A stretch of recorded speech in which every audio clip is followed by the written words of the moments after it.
Good evening, everyone, and welcome to those in the temple and many more of you who are online joining us tonight.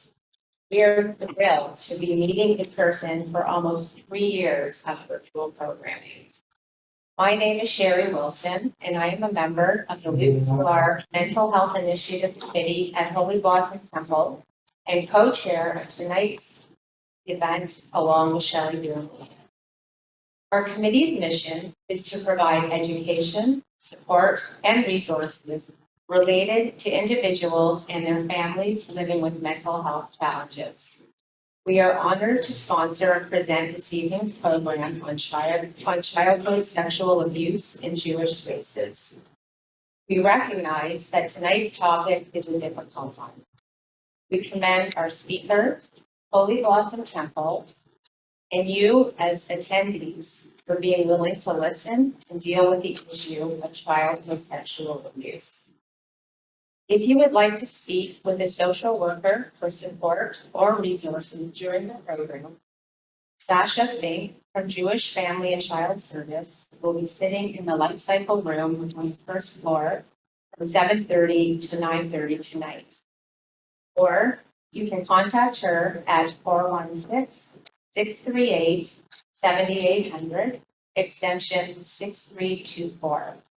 And these details will also be posted in the Zoom chat. A few administrative details before we get started. This program is being recorded for future viewing. The panel discussion will go until about 8:30, at which point we will have time for questions. For those in the room, you can ask your questions and I will repeat them in the microphone. Or for those online, you can type questions in the Q&A box on your screen. Finally, we invite those in the room to stay with us after the panel for refreshments, an opportunity to mingle, and for book signing by Stephen Mills. And now, we are very privileged to have Rabbi Slansky, Senior Rabbi of Holy Blossom Temple, with us for this evening. I would like to ask Rabbi Slansky to come up and provide us with a Jewish praying for this very important topic.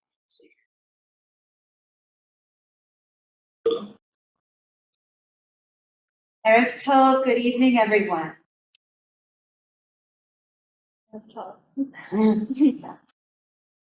First, we wish to acknowledge that Holy Blossom Temple is hosted on the traditional territory of many nations, including the Mississaugas of the Credit, the Anishinabeg, the Haudenosaunee, the Ojibwe Chippewa, and the Wendat peoples. Under the dish with one spoon and two-row wampum belt covenant, many indigenous nations agreed to peaceably share and care for the land and welcomed others to do the same.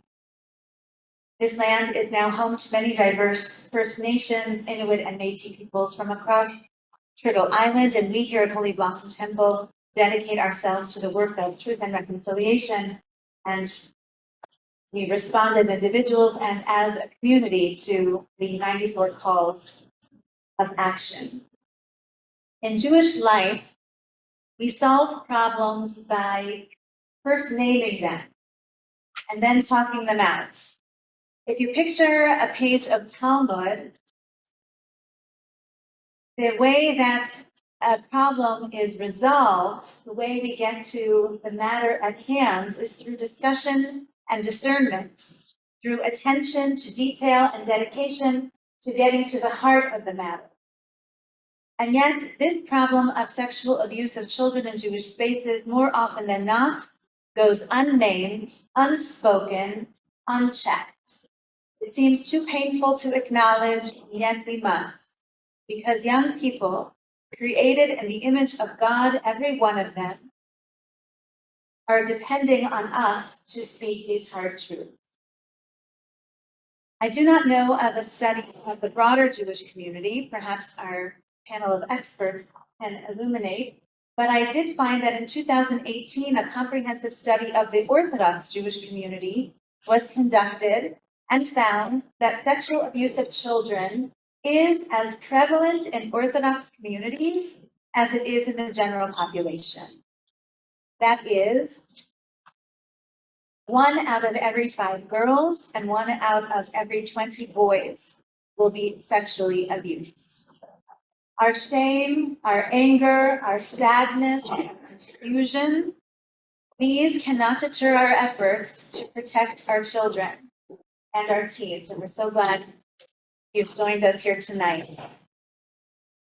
Tonight, we will channel any shame or anger, sadness or confusion to educate ourselves and to fuel our commitment to doing what is right and what is just. So I want to thank the leadership of Holy Blossom's Sklar Mental Health Initiative for taking up the courage to bring tonight's educational program to light. And I want to thank our panel of experts for sharing their knowledge and their insight with us. A holy deed of righteousness and justice, a sacred act of tikkun, of repair and restoration, we say, sanctifies God's name. It's called a kiddush Hashem. And the opposite, a deed of injustice, an act that ruptures or tears, desecrates God's name. That is called a chilul Hashem. It is an affront to God. It is an offense to God's creations. One of the countless names for God in the Jewish tradition is Ohev Tzedakah Umishpat, lover of righteousness and justice. So tonight, we put our prayers into motion and dedicate ourselves to being true partners in the work of tikkun, of mending and tending, protecting and preserving that which is most precious to us. Baruch atah Adonai, praised are you, O God, who loves the pursuit of justice and righteousness.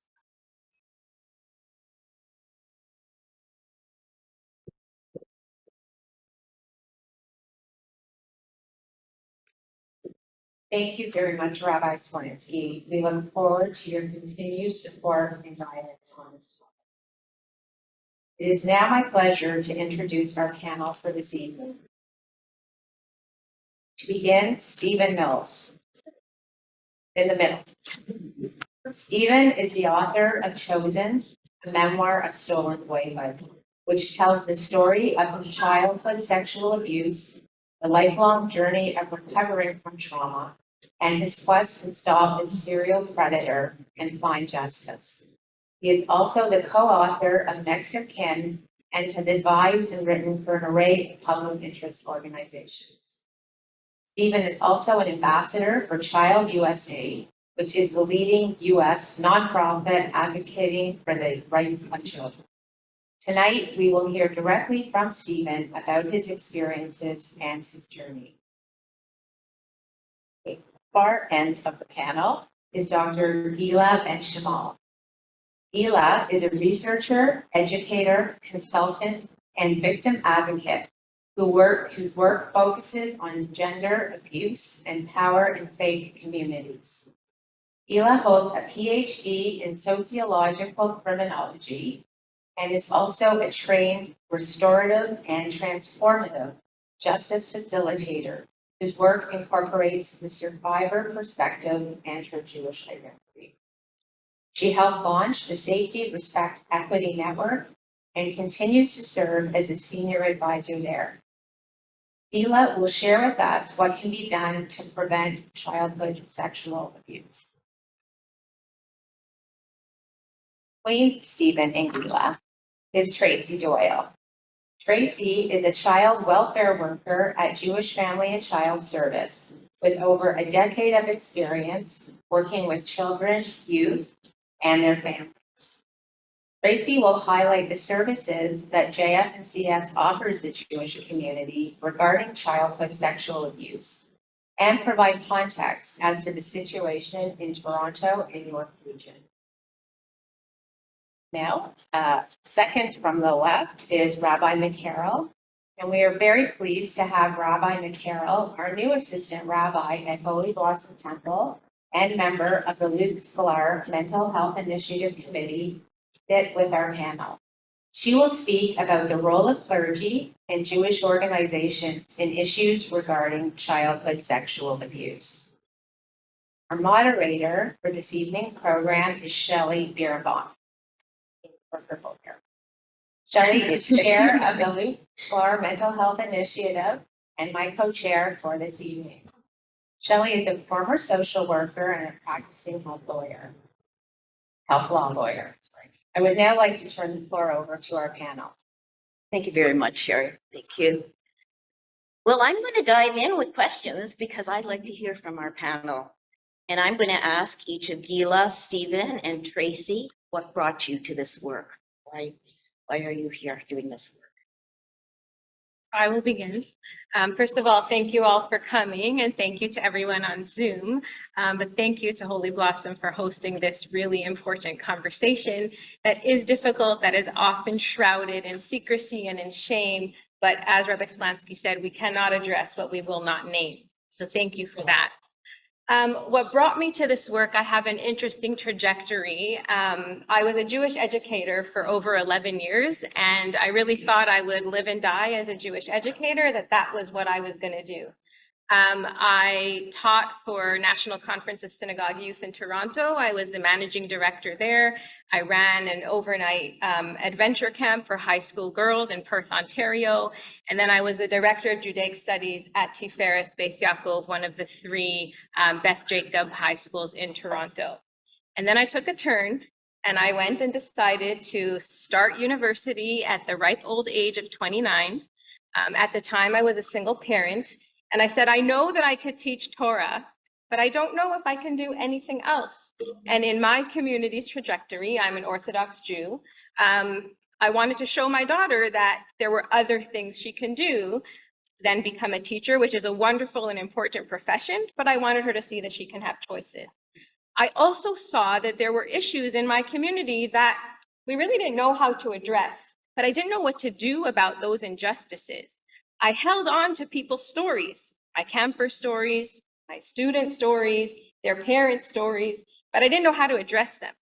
And so I started my undergrad in justice studies, and I started to learn about some things. For example, restorative justice. And when I learned about restorative justice, which we'll get to a little bit later, but it's a response to crime, it's a response to harm that involves the entire community to seek healing and justice and restoration for the survivor, but also accountability for the person who caused harm. I said, this is teshuvah. This is repentance. Why don't we do this in our community? And I started to look at my community and the broader Jewish world with a different lens, with the lens of criminology and sociology. And then right before my master's studies, a little Orthodox boy in New York was killed by an Orthodox man. His name was Levi Pletsky, and he was murdered in 2011. And it was a horrific crime. And as a mother, and as a Jew, and as a person, and as a parent, and as a criminologist, I was just obsessed with the case. I couldn't sleep. I kept thinking about it. And I started seeing that the Jewish community was talking about this case in the context of child abuse, but the mainstream media was just talking about the case as a horrific murder. And so I decided to study that case for 2 years. It was the topic of my master's thesis. And from there, I started getting calls to do some training of rabbinical students and professional leaders to teach them about how to prevent child abuse. Fast forward to 2017, Me Too happens. The iteration of Tarana Burke's 2006 movement goes viral in 2017. Let me rephrase that to give credit to Tarana Burke. And I'm asked, how did you know? I said, how did I know what? How did you know that there were these stories in the Jewish community? We have to do something. I said, I didn't hold a secret, but people came to me with their stories. So I was just looking at that very scary reality in the face. And we launched a movement called the Safety, Respect, Equity Network, which I could talk about a bit later. And that is focused on both childhood victimization in terms of funding organizations that do protection and intervention work, but more focused on adult victimization in the Jewish world, in Jewish workplaces, in Jewish temples and camps, etc.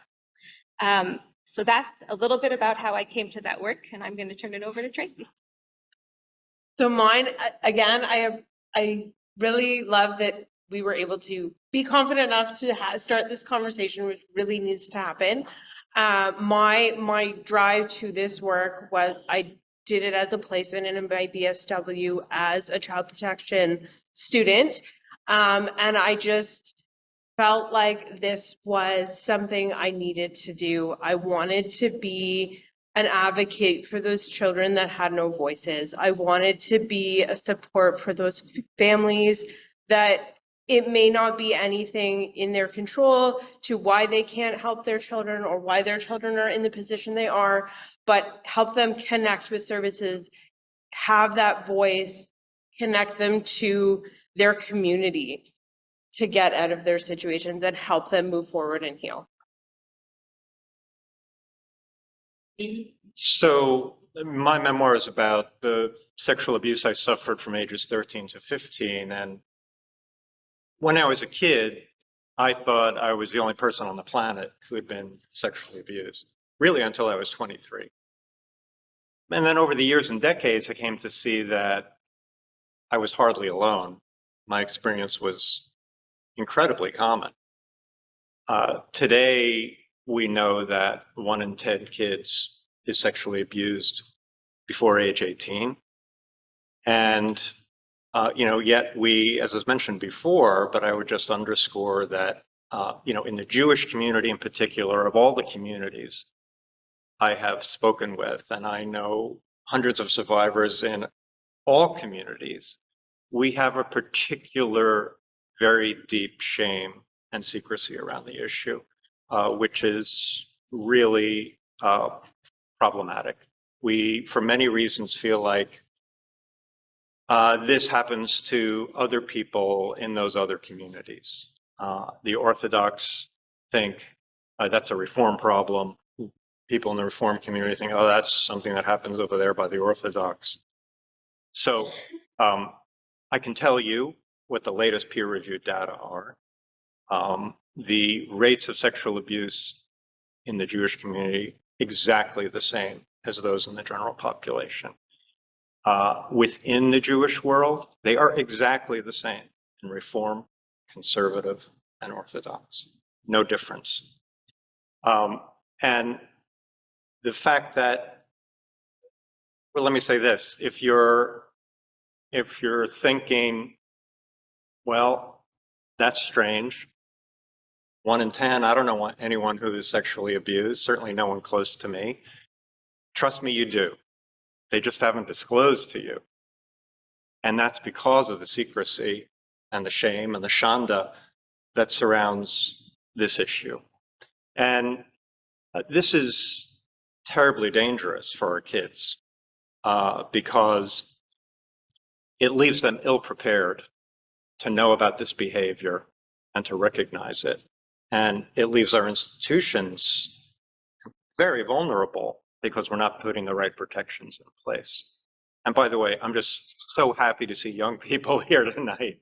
I wish to Hashem that someone had spoken to me when I was 14. It could have made a big difference. I wrote this memoir, and I'm speaking out about it because being silent is not tolerable.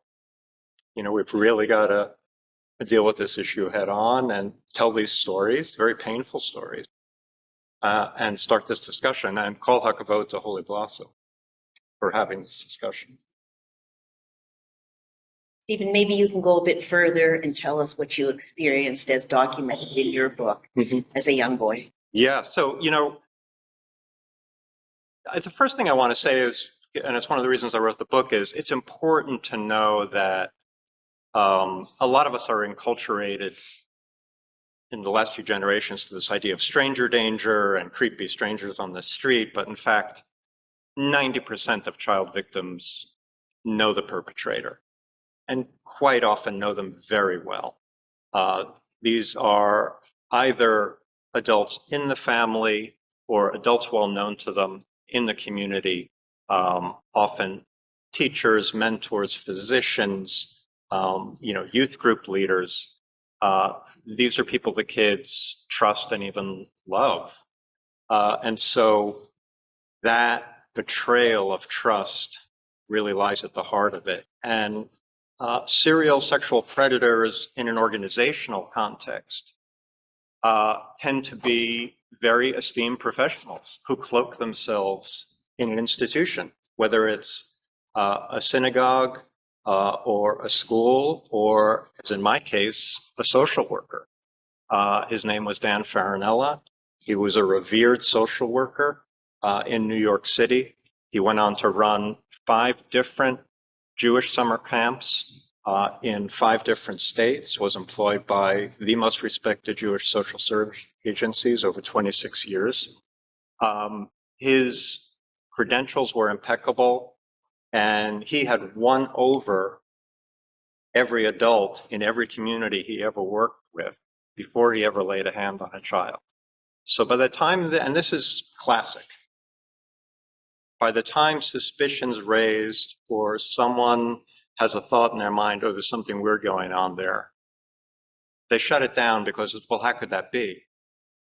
This person is like God's gift to this community. Look at what they're doing for the kids. It's so obvious what a fantastic person they are. And that's a huge blind spot. And in my case, his dark genius was exploiting the Jewish love of social justice. That was how he got access to kids, because he understood how Jewish agencies placed a premium on social justice. This was 1960s, 1970s, 1980s in New York, Chicago, Pittsburgh.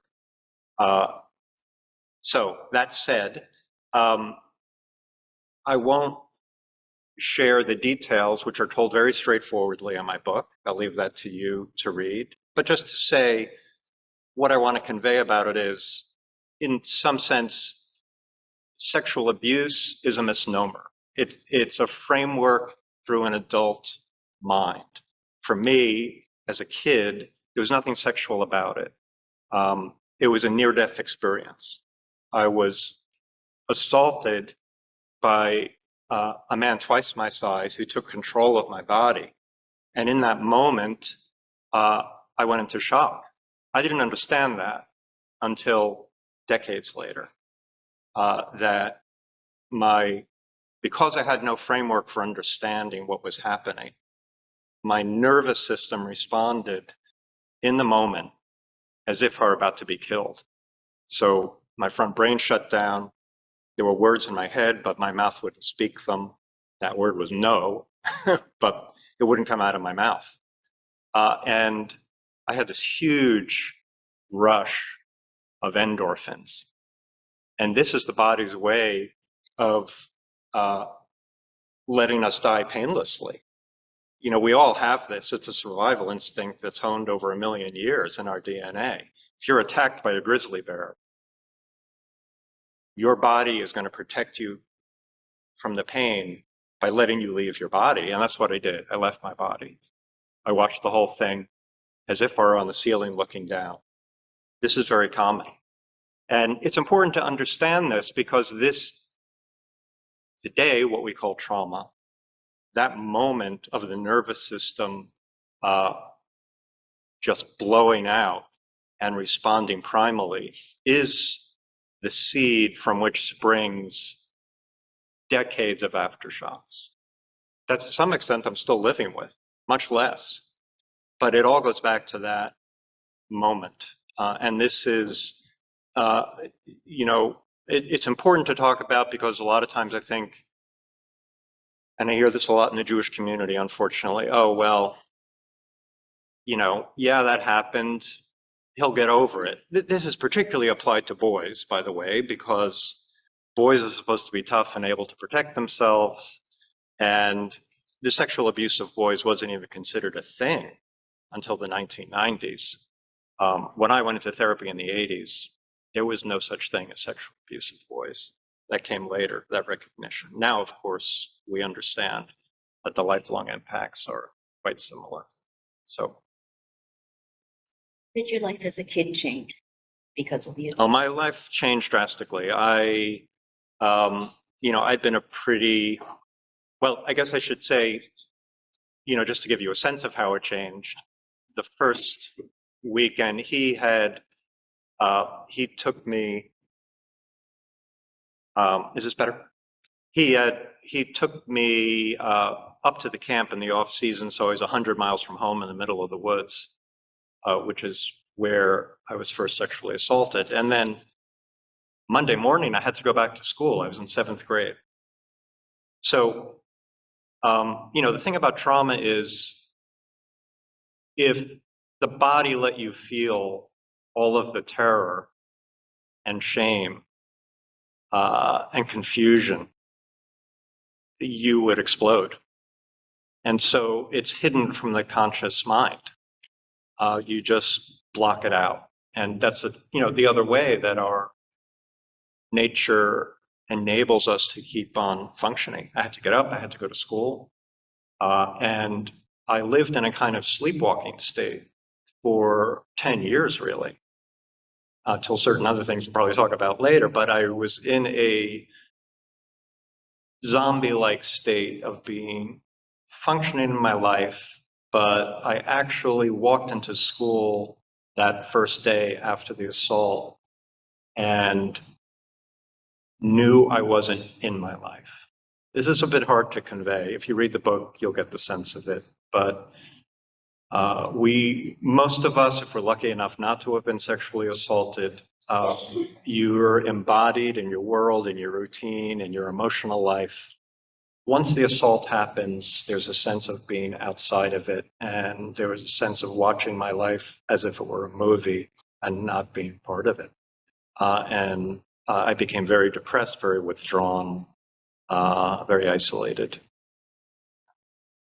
I'm so glad we're naming things today, because I think what I'm hearing is that without a name, you don't know what's happening to you and you don't know what to do. And as the rabbi was saying, naming it is the first stage. Gil, I'm going to ask you what kind of work you do with Jewish organizations to help prevent and respond to childhood sexual abuse. Sure. I also just want to add that based on the statistics that we're hearing, some of us in this room or on Zoom have our own experiences with the issue that we're talking about tonight, including myself. And the stigma leads me to also tell you that's not why I pursued this career. This career or the studies gave me the language to be able to name the things that I've been through. So I just want us to just take a deep breath. If you're at home on Zoom, take a deep breath, because this is heavy material. For you all in the back, the youngins, take a deep breath. But this is not to bring us down. This is to inspire us to do better. So on that note, what I do with Jewish institutions, Jewish communities, Jewish organizations is, first of all, encourage these kinds of discussions. For many, this is just step one. Other people are further along. I also do policy creation and policy implementation, including policy training. Some of that work involves bringing in those like Tracy, Jewish Family and Child Services or other protection workers to teach about, well, how do we obey the difficult laws? How do we obey the laws that we may know intellectually, but we're not sure how to actually abide by?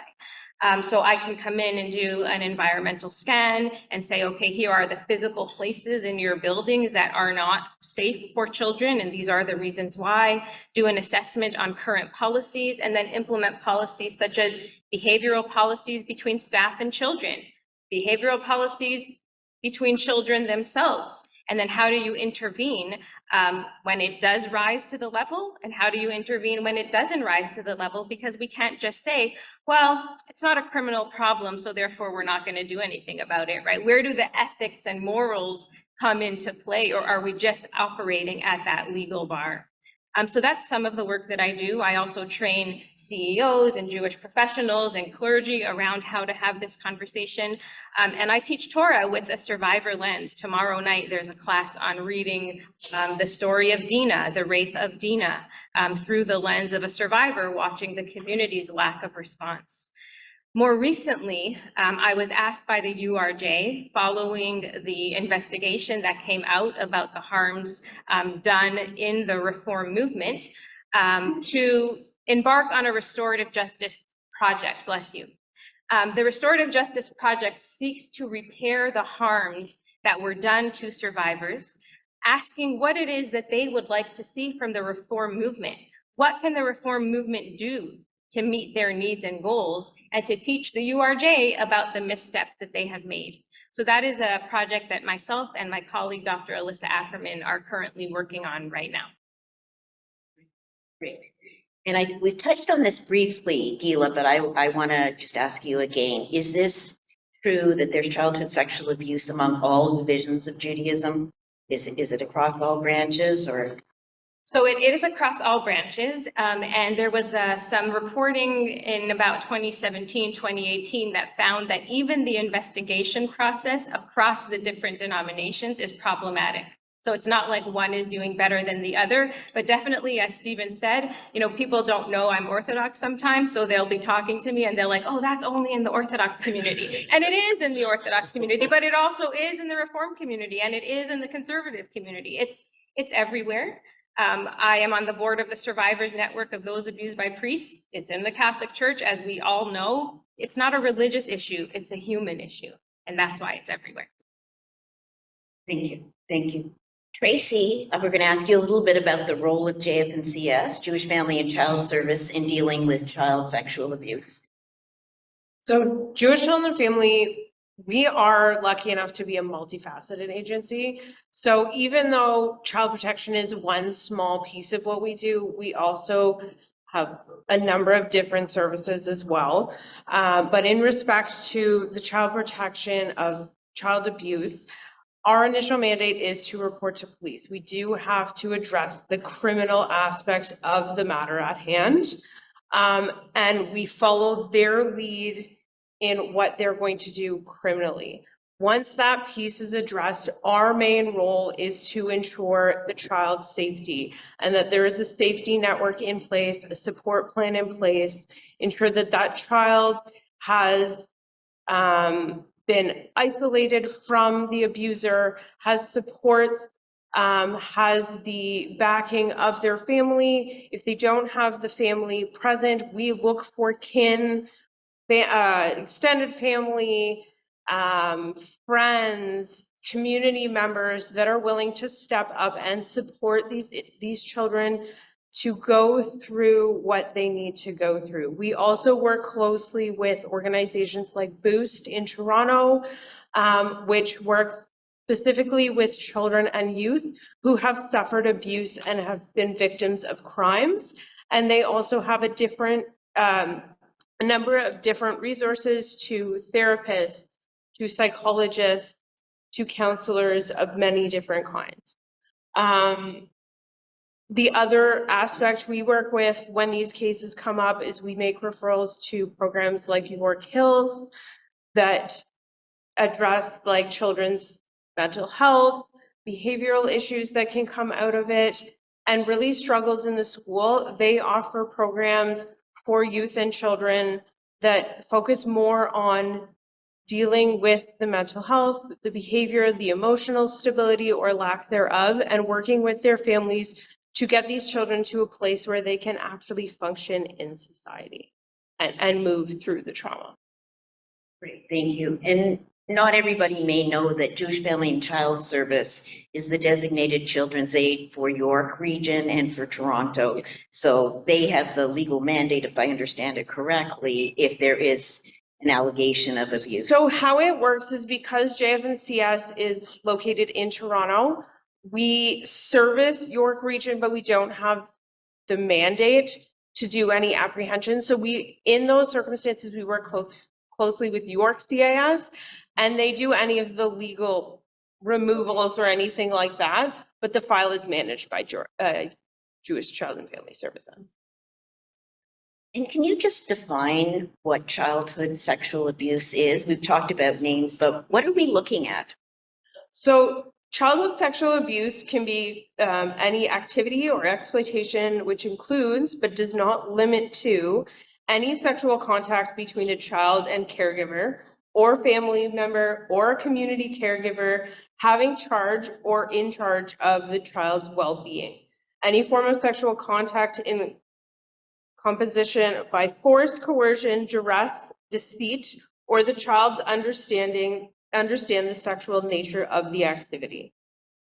Sexual abuse can include sexual penetration, touching, non-contact sexual acts such as exposure, sexual suggestion, and sexual harassment as well. So it's the full gamut, and it goes from unwanted or inappropriate touching all the way to penetration, etc. But it's everything along the continuum. Okay, Stephen, I'm going to talk a little. This is a mental health initiative, and when we were talking about the mental health consequences, you said there are many, and I'm wondering what the consequences were for you, both as a child and an adult. Yeah, and I want to pick up on something that Tracy just said and that you amplified, which it goes all the way from touching, which sort of implies a spectrum that maybe grows worse. And one of the things that we think about, and this has to do with the way adults perceive sexual assault, is that, well, there's everything up to penetration and then there's penetration. Or, we have all these ways of defining rape and what rape means. And I'm not going to go there, but I do want to say, and it relates back to what I was saying before about, my own going into shock. I know many survivors who were merely touched for a couple of minutes who went into shock as children. There was one particular case that comes to mind that was very well covered in the New York Times a few years ago because the perpetrator was caught, touched for 5 minutes in his basement one time. 30 years later, this survivor still sleeps with a gun under his pillow.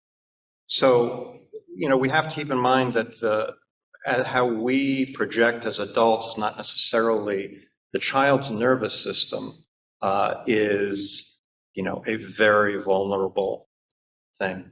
And so for me, the mental health consequences really manifest powerfully when I turned 23. What happened when I was 23 is I discovered I was not the only one. This is a common feeling among survivors that this only happened to me. How could this possibly have happened to someone else? And we don't, as Gila was saying, we don't even have the word for what it was. I didn't even know it was abuse. I didn't know it was molestation. I had no words for it. At 23, I found out that the social worker who had abused me was abusing other boys in a different Jewish camp in a different state. And at that point, I realized a few things. One was what had happened to me. It was suddenly crystal clear, and I couldn't deny it because he's doing it to these other kids. And if you read the book, you'll see how I knew he was doing it to other kids. And everything that I had held at bay from the time I was 13, all of that terror and shame, that all came out at once. And, at the time, I was, in retrospect, sort of at my peak academic achievement. I had, interestingly, for me, the way I had survived, this too isn't that unusual. Starting at age 13, I completely focused all of my energies on academic success because I thought that was going to somehow protect me, right? If I get straight A's, no one's going to know that this horrible thing happened to me and that I'm a completely worthless human being. And that's what I did. And I got straight A's and I went to a great college and I was on my way to, I spent a year working with Margaret Mead at the Museum of Natural History. This was 1978. I was accepted into a PhD program in economics. And that's when I discovered that this predator was still abusing boys. And I didn't last 6 weeks in that PhD program because my brain just stopped functioning. I could not sit in a classroom and absorb what was happening. And I went off the rails. I dropped out of grad school. I started shooting drugs. I started committing crimes. I was arrested twice. Tried to take my own life. It was so out of character. And I had no clue what the cause of it was. Even though I had just learned what he was doing, this will tell you how deep denial runs. I still wasn't connecting the dots. That would take 4 to 5 more years before I got into therapy. And I want to underscore, because this panel is sponsored by the Mental Health Initiative, which is visionary as far as I'm concerned, in the Jewish context. The suicide component of childhood sexual abuse is enormous. 45% across every country, the data that I've seen, 45% of victims of child sexual abuse have consistent suicidal ideation.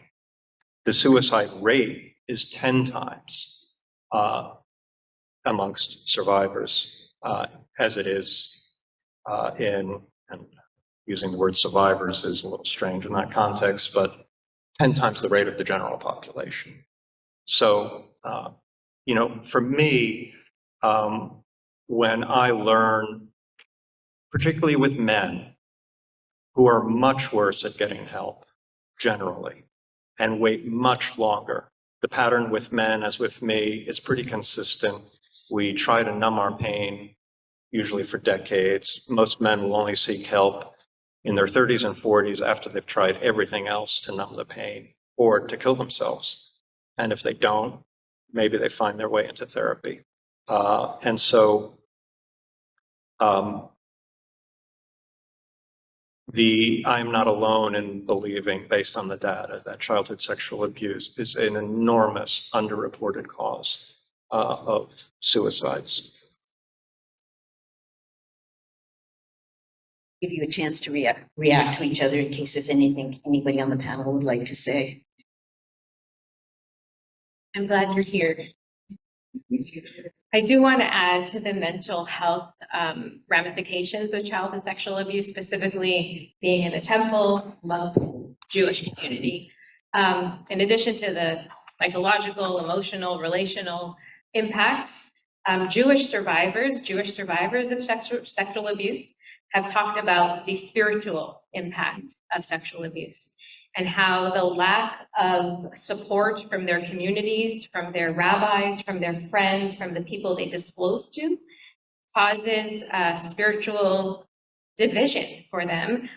Some survivors have called it soul murder to me. That they took away my soul, it disconnected me from God, it disconnected me from Judaism, left the Jewish faith completely, or left their Jewish community. Because as we know, Jewish community can be a family. And so what happens when your family doesn't support you in your biggest time of need?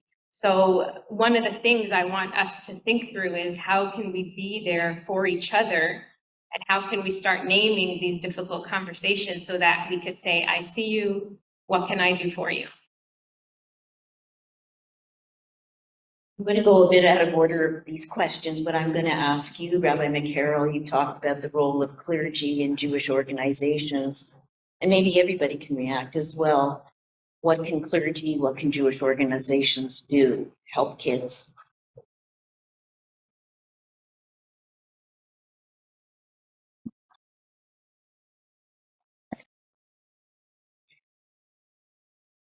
Great. I want to pick up firstly, I want to say I'm so glad that each of you are here, and I'm so proud of our Sklar Mental Health Initiative for picking up on this topic and for welcoming this conversation into our community. And also thank you to our teens for coming along tonight as well. And I want to pick up on what Gila was saying, that we want to be those people who are here for you and who you can speak to. And as a rabbi, I want to frame this also through Jewish responsibilities, which Gila had started speaking about so eloquently as well. I think when I'm thinking through our Jewish texts, I'm thinking through different things such as making our spaces a sanctuary. We're taught in the book of Exodus that to make a sanctuary that God may live among it. And we know that when this betrayal occurs, when this trust is broken, I'll get into that in a second. We do remove an aspect of God from our spaces, which are meant to be holy and sacred. And that is what causes that spiritual disconnect and that spiritual, let's be frank, we're naming things tonight, that spiritual murder and isolation from the community that can be here to act as a family. We are also taught in our Torah that at least 36 times that we have a responsibility, a Jewish responsibility, to protect the vulnerable. So we don't need to go into all of those texts. We have them available as a resource.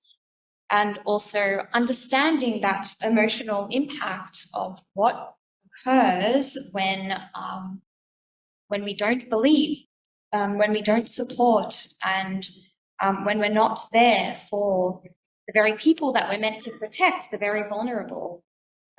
So I can just speak about one of them very quickly. Of course, we are just about to read about the rape of Dinah, and we read about this idea of her feeling disgraced. That's how it's often translated. We even look back in our summer when we commemorated Tisha B'Av and read from the book of Eicha, of Lamentations, and this idea of the betrayal when the sanctuary is defiled, the sanctuary of Zion, the sanctuary of Jerusalem, which our spaces represent. And also this idea that there are some crimes, there are some sins, and this is read about several times in our Mishnah and in our Talmud, that there are crimes that are between people, and there are crimes that are between, or transgressions that are between people and their God. And with this issue that we are here talking about tonight, hopefully sensitively and thoughtfully, and with this message and inspiration that we are here for you and that we are here as a support, this is one of those crimes that is, again, we are naming things, let's just call it a crime, that are between a people and a person and their God. As we seek to make that teshuvah, and it has that connotation that Rabbi Splansky was talking about earlier of when we don't support the survivors that come forward, when we're not there for them, that we are really betraying that trust and that relationship, and this idea, this Jewish idea of all of our people being created, especially children, in the image of God. And also this idea of being held accountable. I'm particularly thinking about Hanukkah and this idea of like shining light in the dark places and not being afraid to do that, and not being afraid to have conversations like this. And we know how powerful that impact can be as well, and for creating that sanctuary. So let's talk practically, now that we've had some of that Jewish framing. So as a rabbi and working as a congregational rabbi in this synagogue in Holy Blossom,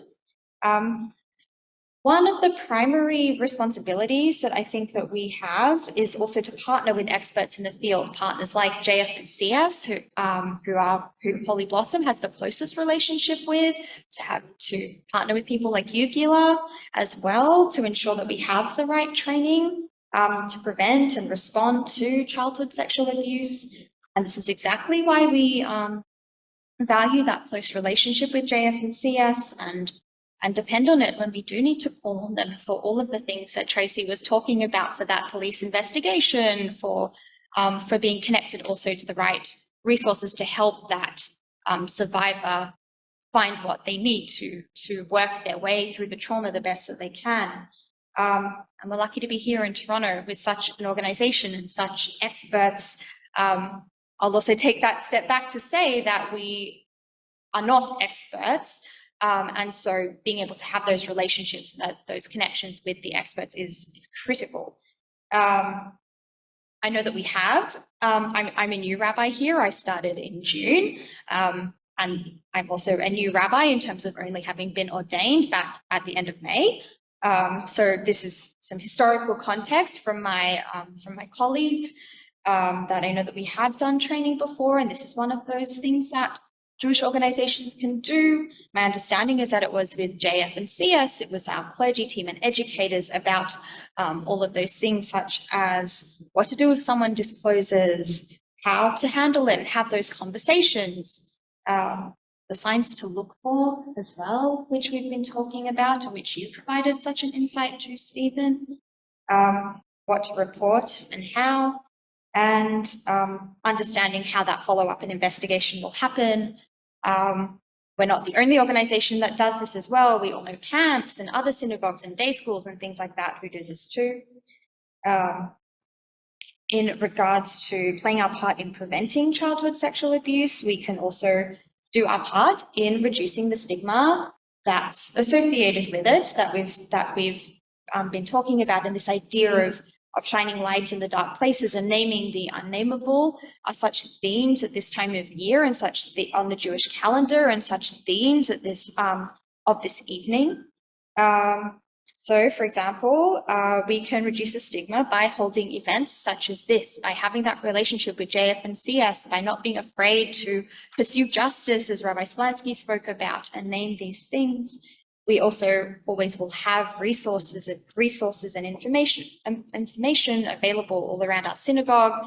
I mean, I've brought one of them here with us this evening, these Jewish insights into different health and wellness issues, called Orot HaChayim, or Life Lights. This one is about domestic abuse in the Jewish community and makes reference to children and further resources, including Jewish framing.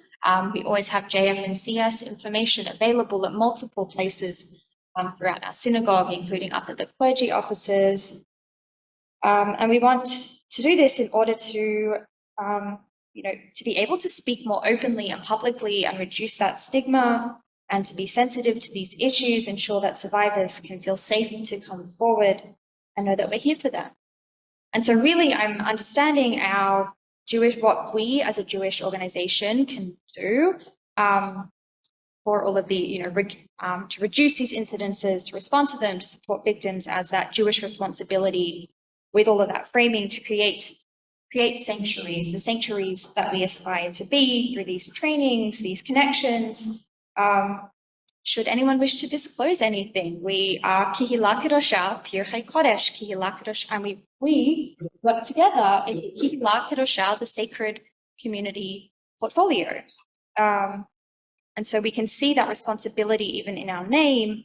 And we hope that for our teens, especially that who are here this evening, Monday nights, as we talked about, when we have our senior school, our teen school, and we hope that it is a space, we have this responsibility to create this environment where you can be yourselves and be among trusted friends, and to know that your clergy are here for you, and to have trusted adults in your presence in the event of the unthinkable, which we hope to name, and most importantly, to have your Jewish framing and Jewish backing to guide and support you.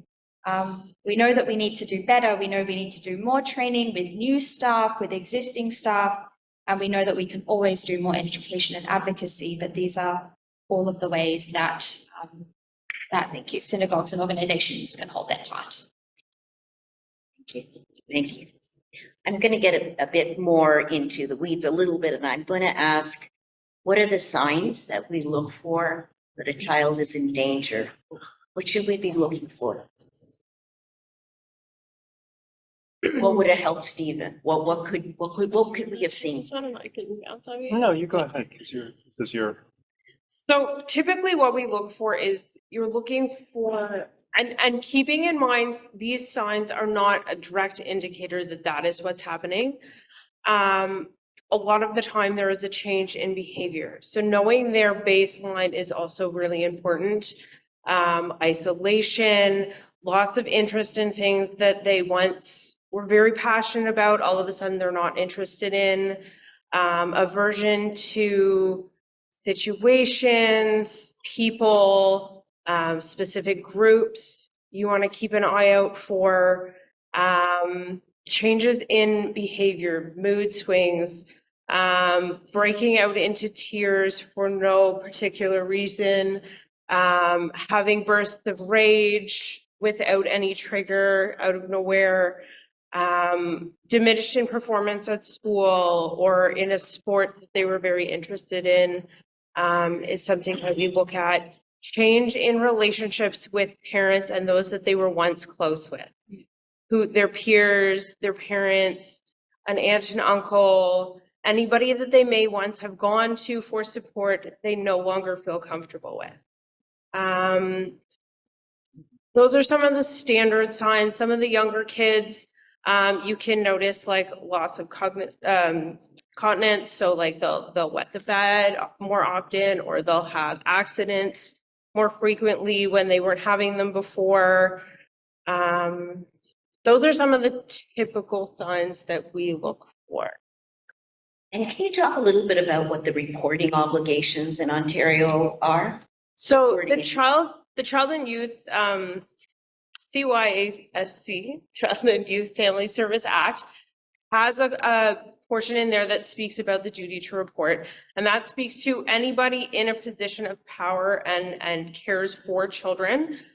Could be teachers, professionals, doctors, camp counselors, anybody running a program.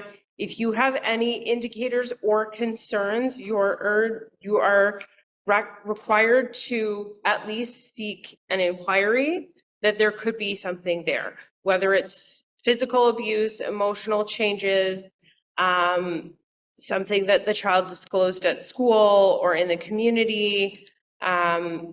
When in doubt, or if something doesn't sit right, your best bet is to seek, even if you don't have any identifying information of the individuals, at least call Child Protection Services, ask them, give them the information you have and ask them how they feel it should be proceeded. And then at that point, you can share the information of the individual. And am I right that, because this was a surprise to me, that every adult has a responsibility to report if they suspect Yes. that there's a problem going on? I don't think there's fines for everybody, but we all owe that to our children. We all owe that to each other, but it is an obligation on each of us to do so. Thank you. What Jewish spaces are we talking about? When we talk about childhood sexual abuse in Jewish spaces, where does this happen? So it really happens everywhere. And one of the things I want to encourage us to remember is children can be harmed not just by adults. They may be harmed by each other. And so how are we teaching our children about safe relationships and safe touch? How do you become a healthy teenager and a healthy young adult? If we're not doing that, right, that's when we see the behaviors continue into adulthood, and we see our Jewish communities looking in ways that we don't want them to look, or we don't feel that they're safe. But they are happening everywhere. Jewish survivors that I have spoken to have talked to me about being harmed in synagogue spaces by their rabbis, being harmed in camps, being harmed in the family, I would say, and I just had this discussion last week and planning another event, family sexual abuse is like the last taboo. And the same can be true from incest survivors have come to me and said, like, we can't even get our movement off the ground because there's so much shame about incest in the family. But it really is anywhere. Good evening, teens. Be there for each other and know that your synagogue is there for you. It can be anywhere, and that's why it's important to understand it as widely as possible, because anywhere that we are is where it can happen. I know we're going to run out of time for this portion, so I want to make sure that I ask every single person on the panel, what's the one thing or the most important thing that, before I say that, I want to say as well, there is a social worker available. I also want to recognize that this can be an upsetting thing. There is a social worker in the life cycle room downstairs, or if anybody online feels like they want to talk to somebody, there is a number in the chat that you can reach her there as well. But I do want to ask you, what's the one thing you would like us to take away? What's the one call to action, the one message that you would like everybody in the room and everybody online to know? I would say recognizing how deep the denial runs inside organizations, and that we can have the best intentions inside an institution, but when faced with the thing itself, there is a powerful reversion to pushing it away. And so, and I say this all the time because I see it all the time, you can have the best child protection safeguards in the world, post it on your bulletin board, and even training your employees. They're absolutely worthless if the culture hasn't changed from the top down. And I'm so encouraged by what I heard Rabbi Splansky begin with tonight, because that's a sign from leadership that protecting children is job 1 and 2 and 3. There's nothing else that's closer, right?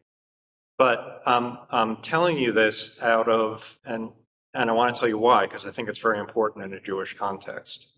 The response of the 4 mainstream Jewish institutions named in my book have been extremely disheartening.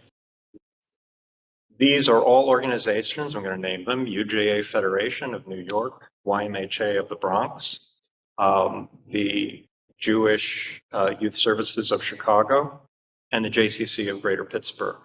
Now, all of these institutions have child safeguards in place, so they claim. And yet, a victim steps forward from 50 years ago, and their response is not the Jewish value as taught to us by Isaiah: pursue justice and aid the victim. Very simple. Instead, it's to continue denying, to silence the victims, and to shun us. So, to me, and I think to most people paying attention in those communities, if you don't have the institutional courage to face the past, then who exactly is going to have the courage to face the situation that happens right now? It's not there in the organization's DNA yet, and that has to change. And that's really, in my mind, it's much easier to train and to learn safeguards than it is to actually change the attitudes and the culture and the response in the moment. And I could go into all sorts of current examples of different Jewish organizations and you can just Google them under, these most recent failures in every branch of Judaism, but who touted their child protection safeguards and who failed miserably to protect children when crimes were reported. So that's just, the good news is this can be tackled and changed, but we really have to be realistic about how difficult it is to change human behavior inside institutions.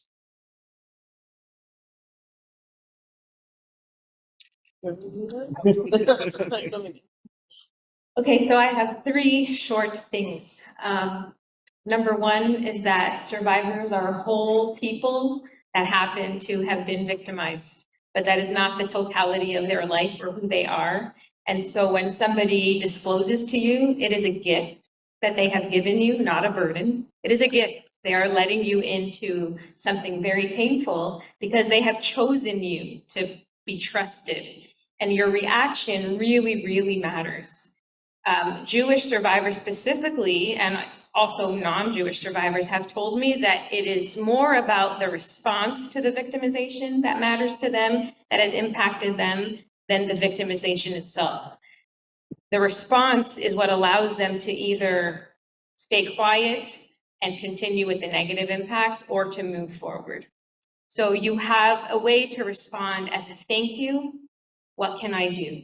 Are you safe? What can I do? That's number 1. Number 2 is let's live the Jewish values that we preach, not just talk about them, but actually live them. And how you all can do that, including those on Zoom. Tell one person this week that wasn't here, you know what Holy Blossom did? Do you know what kind of a discussion we had? And we didn't just bring experts. We brought a survivor. We heard his story. We honored him. Does your temple do that? Does your workplace do that? Where else in Toronto are these conversations happening?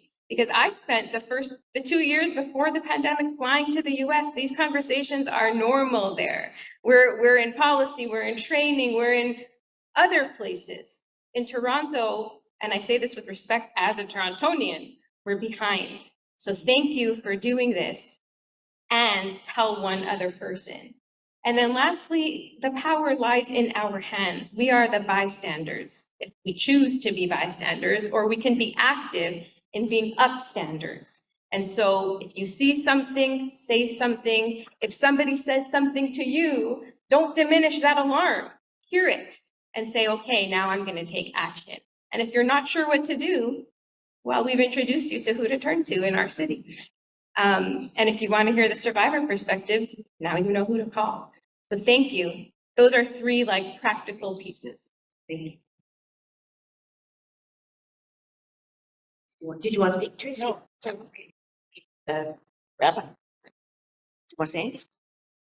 Yeah, I just wanted to echo what Tracy and Gil are saying and build on that to say that that we're so honored you're here and we're so glad to be able to have this conversation with you, because whilst we are, as clergy, an amazing source of support, we are, because what it means is in these relationships of trust that we've been talking about earlier, we are often the people on the front line who, who are disclosed to.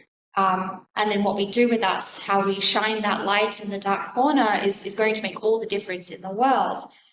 Through having these relationships in trust, whether it's at Sunday school, whether it's at camp, whether it's here on Monday nights, and we can have all the training in the world. Clergy are trained in pastoral care. We actually even, our cantorial soloist, before she came into the Jewish professional world, was a social worker. But really, when we think about this Jewishly, it's about these relationships of trust, and which we have spoken about in terms of the teshuvah that needs to occur when they're broken.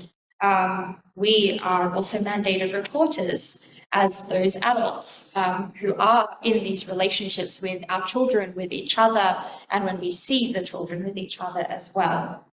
And so I just want to sort of conclude my remarks by saying to anyone who is on Zoom, anybody in this room, that your clergy are here for you, and we can help you find the right space to go to, and our role is to do that within a Jewish framework of wisdom, whether it is connecting to Jewish resources or Jewish texts, your Jewish community, and being able to frame all of these unthinkable and unnameable things in nameable ways through Jewish values and through a Jewish lens. So thank you all again for being here this evening.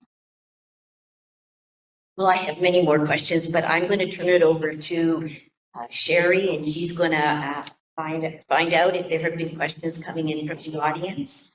There's, Sherry, you're going to come up, and if anybody here tonight would like to ask a question, feel free to stand up and ask your question. I'll give you the mic. Thank you very much. That was really difficult to listen to, but at the same time, very helpful to listen to all. So far, there have been no questions that have come in to the chat, but there are a few questions here that I can start with. And I guess, Stephen, for you, the first one would be, what role did writing the book have for you in your journey to recovery? You could have.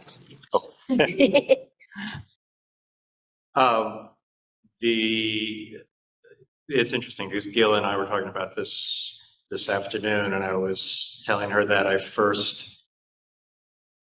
the first prompt for me to try writing the book was in 1987. And it came from an FBI agent who was very frustrated by law enforcement's response to my case. And I wasn't able to really, I just couldn't do it at the time. I didn't have the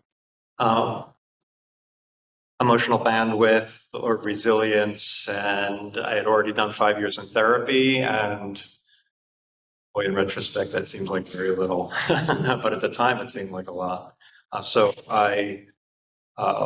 It took me many decades to get to the place where I was able to do it, and when I was able to, which was only, I began this attempt in 2018, and finished 18 months later, and it felt tremendously liberating. As painful as the process was, it really enabled me to put a lot of the pieces together that had been mysterious to me. You know, as survivors, there's a very strong impulse, and it's one of those survival mechanisms, is to put your experience in a box and label it childhood sexual abuse and say, oh yeah, I did that. You know, I know that happened and I went to therapy, and then, but you know, you start going back and looking in the box, and there's a lot there that takes a long time. And so it really did take me a couple of years and hundreds of hours of sitting with the material and reading back through the journals I kept back to the 1970s to really put it all together. And it was, yeah, liberating is the word.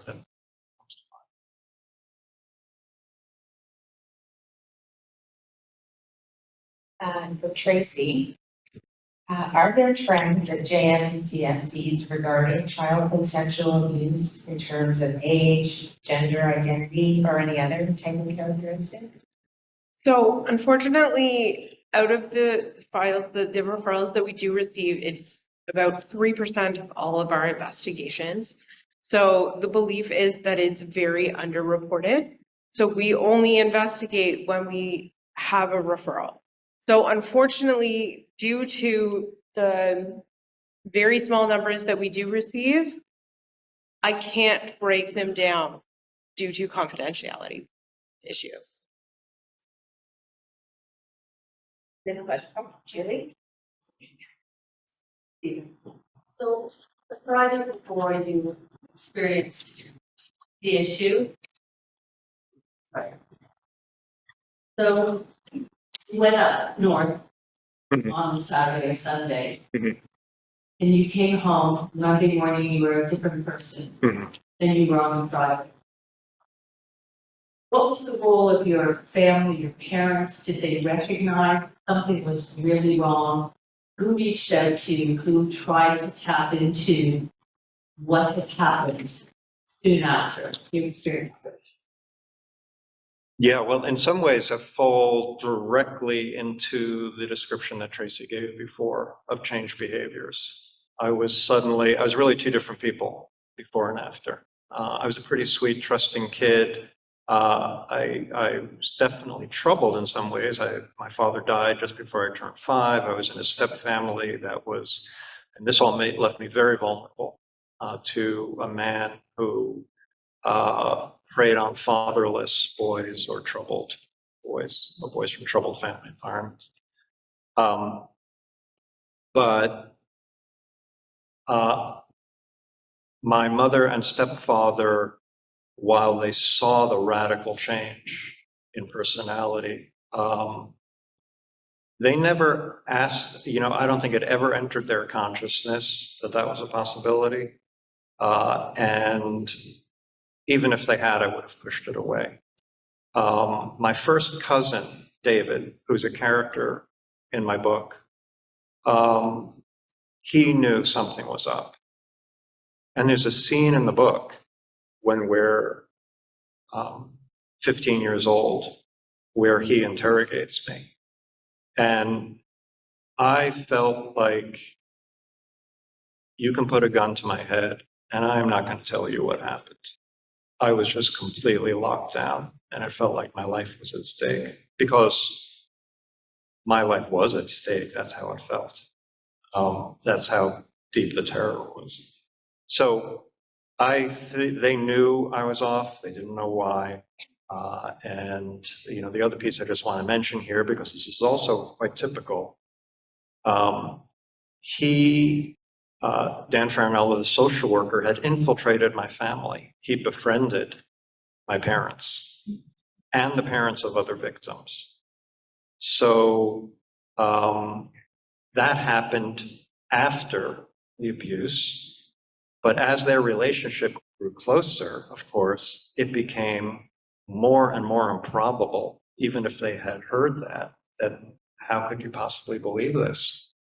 What kind of human being would sexually assaulted child befriend the parents and then, intensify the abuse. But that's the kind of psychopathic behavior that is really what's so unnerving about it is how cloaked it is in normality and professionalism. We're talking about a revered social worker. Right? So, yeah, it was a very tough box to be in.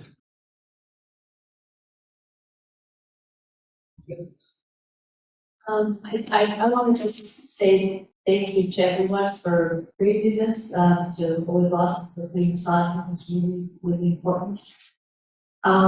Stephen, I'm curious about what happened with your perpetrator. It's sad that there was a trial, and my sense is the Jewish organizations were not very responsive in any way. I'm just curious about what happened. Yeah, so what happened was in 1986, after I was in therapy for 3 years, and I learned that he had moved on to yet another Jewish camp in West Virginia, which was run by the JCC of Pittsburgh. I made up my mind I had to stop him.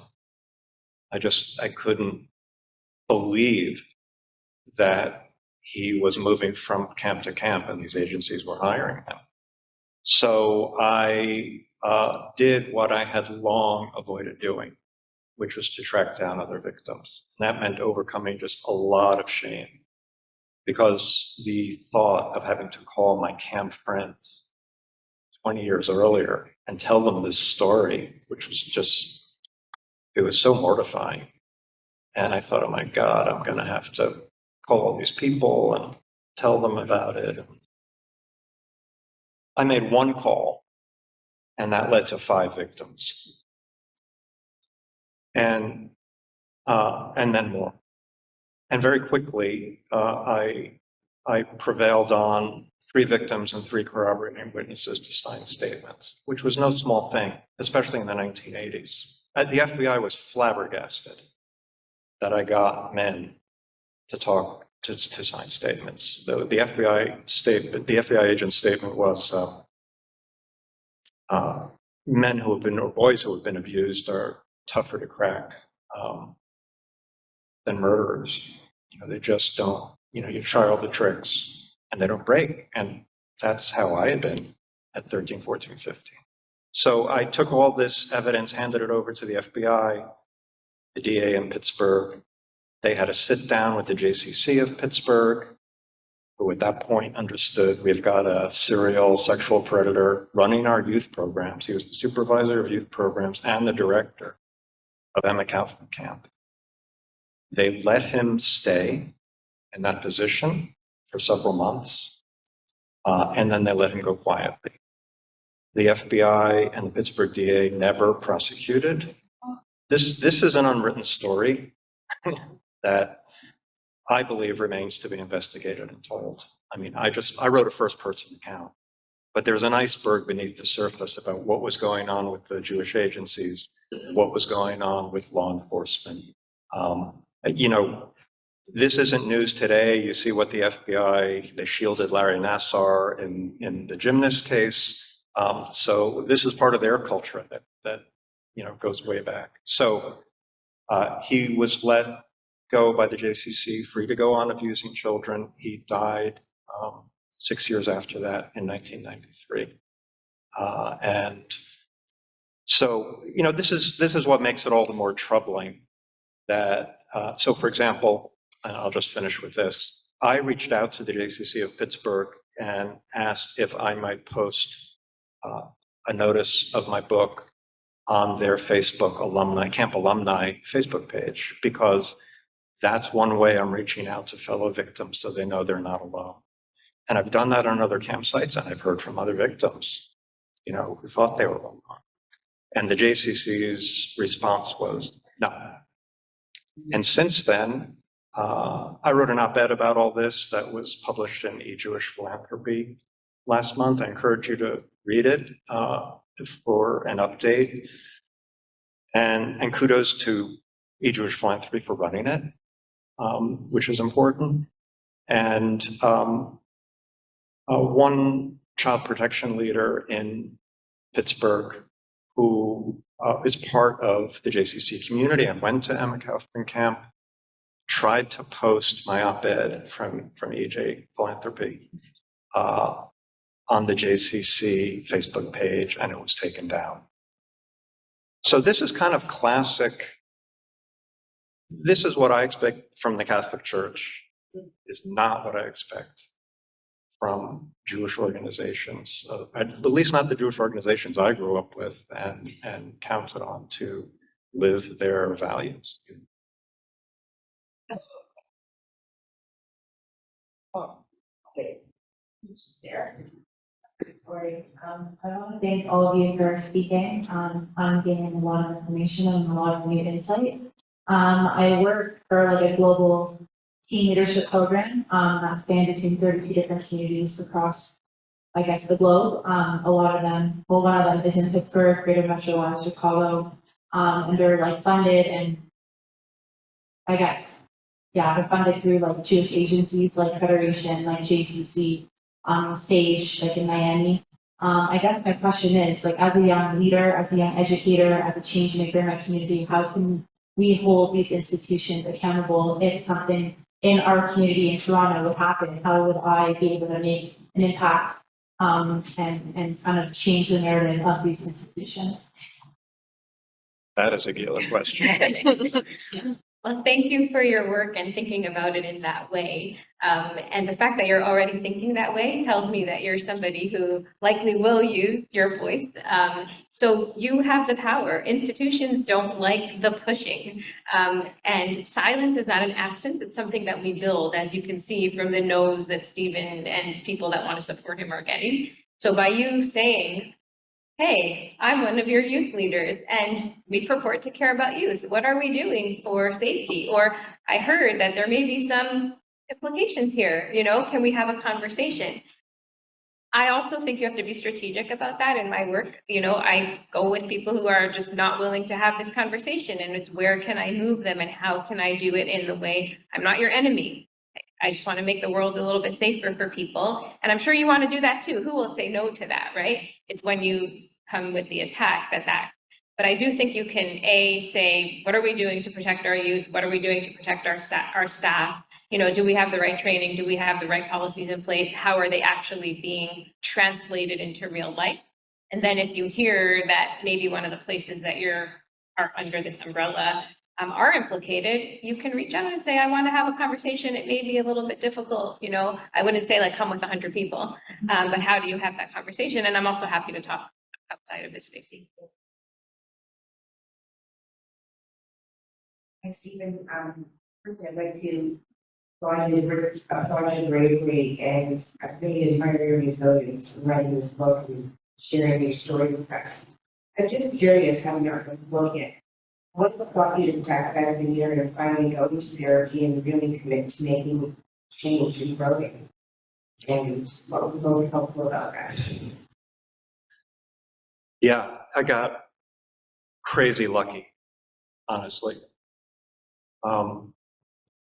I do encourage you to read the book because it's quite a ride.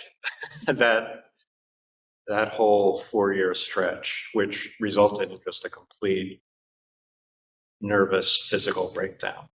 And it ended in Southeast Asia. I got out of the country when I realized I couldn't stop myself from committing crimes and that I was gonna wind up in jail or dead. So I left the country and had a breakdown in Asia. I got myself back to New York, and my best friend's father was a neurosurgeon. And after a year in New York of going to doctors because I had real physical ailments, they were psychologically originated, but they were real. And I kept getting diagnosed with things and they kept treating me, and certain symptoms would relieve, but new ones would come back. And so after a year of this merry-go-round, my friend's neurosurgeon father said, I'm sending you this psychiatrist who turned out to be the head of stress disorders at Columbia Presbyterian in New York.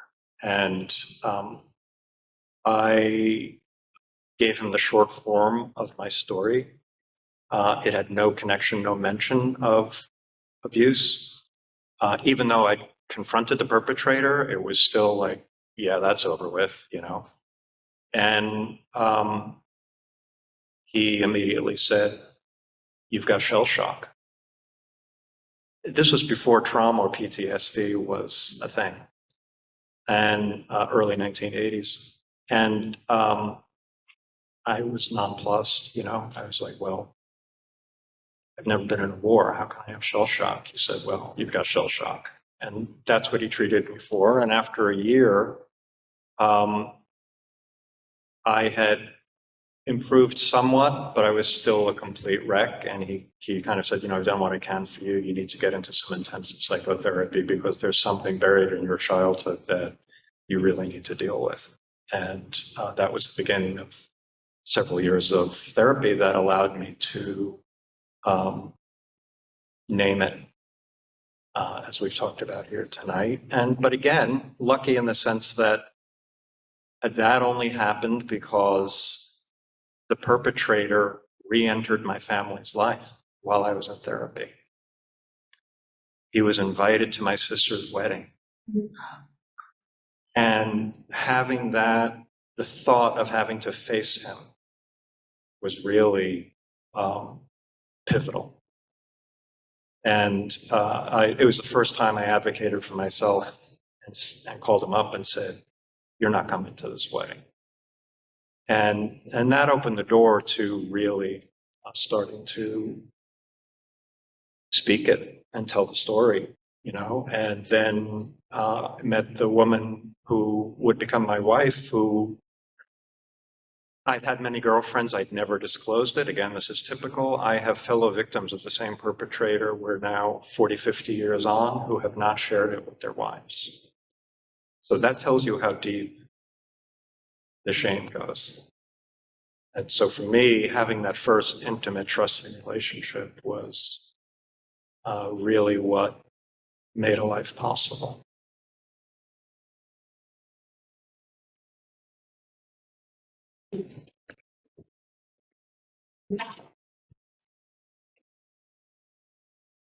I didn't get to ask my question. I have so many thank yous to say. First of all, I want to thank all of you on the panel. I want to thank you for your commitment, your courage, telling a story that I've told a number of times, but I can still see by the way you tell it, is still there. Thank you for all your hopefulness and your ideas about what to do. And I love that question that you asked. To me, if people ask at the end of something like this, what can we do? Then that's a huge success in terms of next steps. And I invite all of you to tell us even more concretely, because I'm very concrete, what it is we can do, whether it's follow-ups, because I think we've just scratched the surface of this. So thank you so much to the panel for coming here tonight. I also want to thank Holy Blossom Temple and the clergy, who without a moment's hesitation, as soon as we talked about this program, they actually brought it to the Sklar Mental Health Initiative and said, we want to do this. So kudos as well to this temple, and I hope it's just the beginning of what we do in this matter. Thank you to Jewish Family and Child Service for always supporting us for our programs. They always provide a social worker to us, but today they actually provided us with Tracy as well as Sasha. So thank you to them. Thank you to Caversham Books, who have brought Stephen's book here. You can get it signed. You can buy it. It's being offered at a discount. I'd also like to, and also for those of you who are online, you can buy it through the Caversham website. I think it's posted in the chat, the exact URL. But I'd also like to thank you because you are donating a copy of the book to the Holy Blossom Temple Library. We have our own Luke Sklar section, and thank you for that. Caversham is a bookstore that deals exclusively with books about mental health and other and related issues, and they brought some for you to look at tonight. Thank you to all of my committee members who all worked. I was going to single out people, but you all worked on the program, so thank you very much. but a special nod to Sherry, wherever you are, and to Rabbi Mike McCarroll, who've all worked intensely to make this night happen. I also want to thank the participants in the room and online. This is not an easy topic, and people have to think about coming here. It takes courage, it takes commitment, and thank you for being here tonight. For those in person, I invite you, as soon as we put it out, to enjoy the refreshments and have an opportunity to mingle and maybe ask some questions that you didn't get a chance to ask, and to have your book signed by Stephen. Just want to thank you again for joining us tonight and wishing everybody a good night. But I hope that those in person will stay.